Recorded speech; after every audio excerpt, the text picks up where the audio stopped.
है। शिव महापुराण की कथा कहती है अगर जल्दी से चुटकी बजाते ही परमात्मा का पथ प्राप्त करना है तो जहां शिव महापुराण कथा का कुंडा भरा हो उसमें डुबकी लगा के जाओ।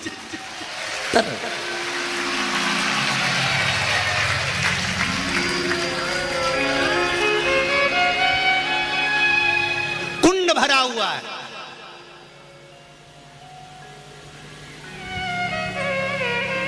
हम तो उनसे भी कहेंगे सुन लो भाटा पारा वालों, सरसों का तेल डाल के कानों में। तुम्हें लगता है कि यहाँ पर बहुत भीड़ हो रही होगी इसलिए हम नहीं जा पा रहे, तो भाटा पारा वालों से निवेदन है दिन में कथा में नहीं आ सकते तो रात को यहाँ जो माता बहन भाई बैठकर श्री शिवाय नमस्तुभ्यम सोते हुए आनंद में अपना अपना आसन लगाकर 2-5 हजार लोग यहाँ पर पंडाल में रहते ही हैं तो वो भजन करते हैं। तुम रात को इस कुंडा में नहाने नहीं आ सकते, दिन में नहीं आए तो रात डुबकी लगा के चले।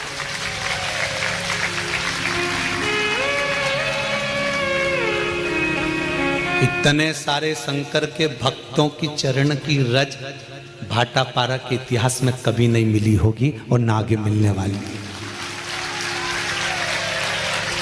लाखों लोग, जहां देखो वहां गाड़ियां, जहां देखो वहां लोग ही लोग।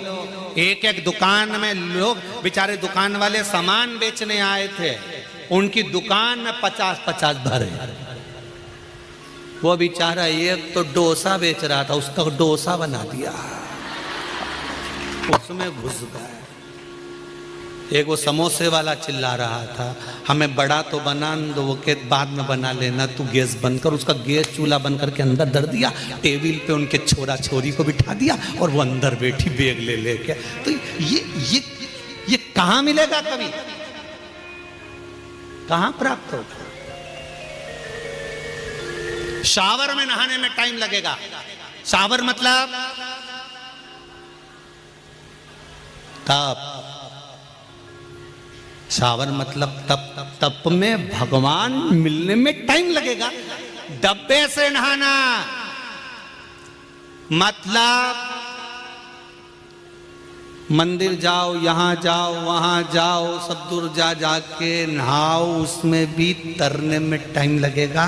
पर तालाब में कूद कर बाहर जाने में टाइम नहीं लगेगा। शिव महापुराण का एक डुबकी लगाई और बाहर, शिव महापुराण की एक डुबकी लगाई और बाहर, कथा सुनी, चले। पार्वती जी कर रही है मैं अकेली, शंकर भगवान कहते हैं तू अकेली नहीं है पार्वती जी। पार्वती, जहां मनुष्य का जन्म होता है, मानव का शरीर मिलता है, मनुष्य जब पैदा होता है, जब वो 3.5 करोड़ रोम छिद्र मनुष्य के शरीर में होते हैं, 21,600 श्वास मनुष्य के शरीर से रोज निकलती है। मानव जब जन्म लेता है, शंकर भगवान कहते हैं वो अकेला नहीं आता। शिव कह रहे हैं कि उसके साथ में शंकर का विश्वास प्रकट होकर जन्म लेता है। अगर मनुष्य सोचता है कि मैं अकेला हूं तो वो समझ नहीं पाता कि भगवान उसके साथ है।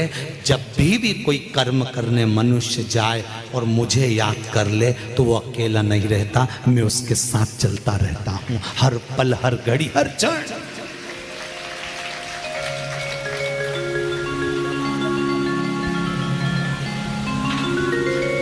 क्षण भी व्यर्थ नहीं जाने देता।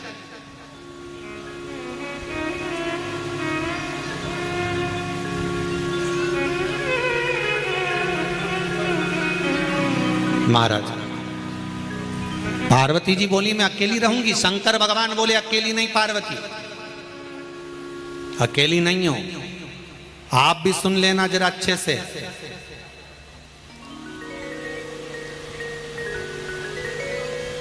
सामूहिक रूप से किया गया भजन, सामूहिक रूप से किया गया कीर्तन, सामूहिक रूप से किया गया स्मरण, ना जाने कितने कितने पापी जीवों को तार देता है, पापी जीवों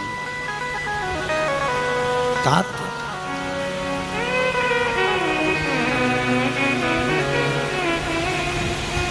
एकांत में अकेले रहकर